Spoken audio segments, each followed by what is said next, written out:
The last stronghold of rebel and terror groups in Syria, the northern province of Idlib, is right now surrounded by the Syrian army.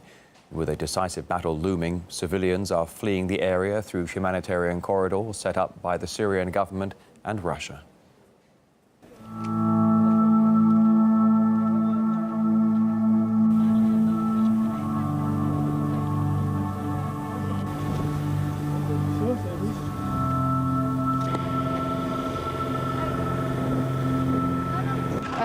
The militants were holding us as hostages.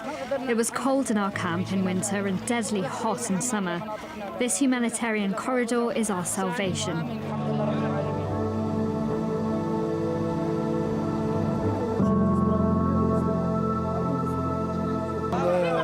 I am from Idlib. Conditions were dire there.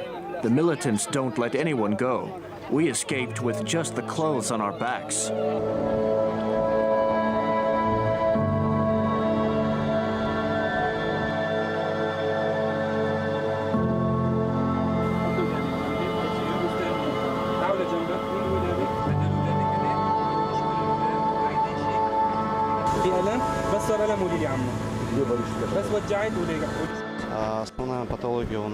The main illnesses here are respiratory infections, gastric distress, and arthritis. We give people medicine, recommendations, and refer them to hospital if necessary.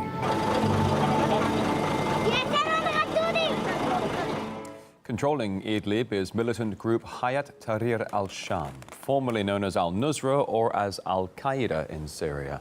The group is viewed by Russia and America as a terrorist organization and has carried out a number of atrocities. The group's chief has warned all other factions against taking part in any talks with Damascus. Our weapons are the source of our strength and honor. Thinking about surrendering to the enemy and handing over weapons will be considered treason. The Syrian army, meanwhile, is sending reinforcements to Idlib, such as tanks, artillery and other military equipment.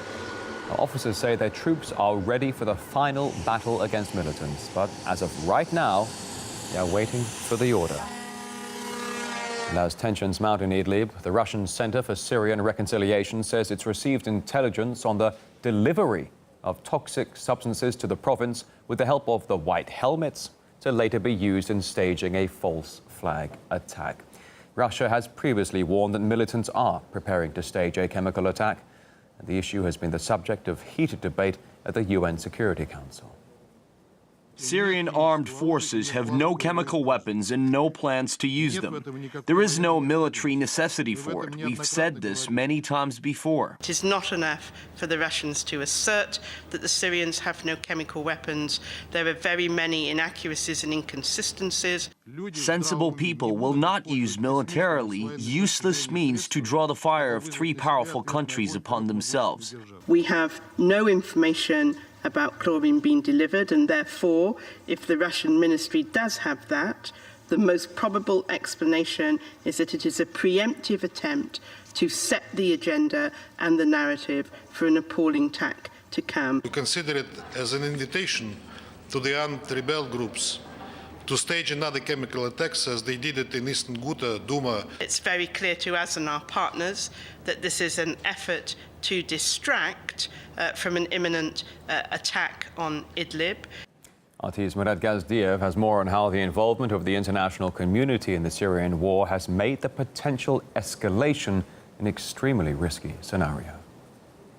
Idlib is shaping up to be the end, a last showdown between jihadists and the Syrian army. It is the last remaining stronghold of Islamists and rebels. What's worse is the foreign power buildup in the region. Out of the blue, U.S. cruise missile delivery systems, guided missile destroyers, strategic bombers are rebasing and dropping anchor near Syria, days after the U.S. and its allies warned they'd take action if chemical weapons are used by Assad. As we have demonstrated, we will respond appropriately to any further use of chemical weapons by the Syrian regime. And Russia, which is beefing up its own presence, warns that it's the Islamists that are planning just that. The US continues to expand its presence of cruise missile carriers in the Middle East, which is connected to the preparations for another false flag incident, allegedly involving chemical weapons. Russian reports of a US military build-up in the Eastern Med are nothing more than propaganda. It's not true. That does not mean, however, that we're unprepared to respond should the president direct such an action. The United States denies building up its forces, but says it's ready to attack Syria if need be. The good news is that Russia and the United States are also apparently in talks to prevent any potential use of chemical weapons. But the danger remains, the worst-case scenario, an international escalation. Militarily, the rebels stand little chance against the Syrian army. What could save them is a foreign intervention caused by, for example, a staged chemical attack.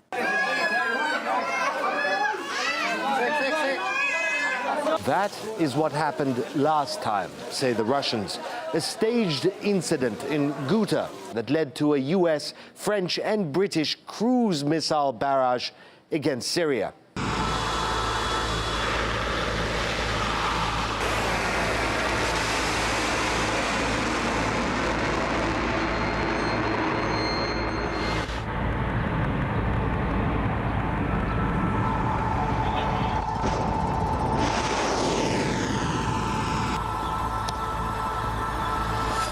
This time, what with the military buildup, the stakes and risks of an escalation will be much higher. But it hasn't begun yet. There will be a big conference on Friday, but chances of a peaceful resolution look slim. The Russian Reconciliation Center has been trying to broker a deal, but the jihadists remain defiant. Worst of all is that there are as many as 2 million civilians in Idlib, trapped between jihadists and the Syrian army. If talks fall through, if chemical weapons are used, if this battle drags on, civilian casualties will soar, not to mention the danger of an international escalation. An escalation is imminent. How that develops, we don't know. Whether it goes very fierce, in the form of a very fierce confrontation between Jabhat al-Nusra on one side and its allies, and Syrian army and its allies on the other side. We don't know. We hope that it goes as it went in other areas, like most recently in Daraa in southern Syria, where faction leaders understand that this is a force that they cannot compete with or fight effectively, and they save their people and their cities a lot of destruction and death. So in that case, people could go back to under government control as soon as possible, and to normality basically as soon as possible. And we understand that many of them are hoping to achieve such a feat.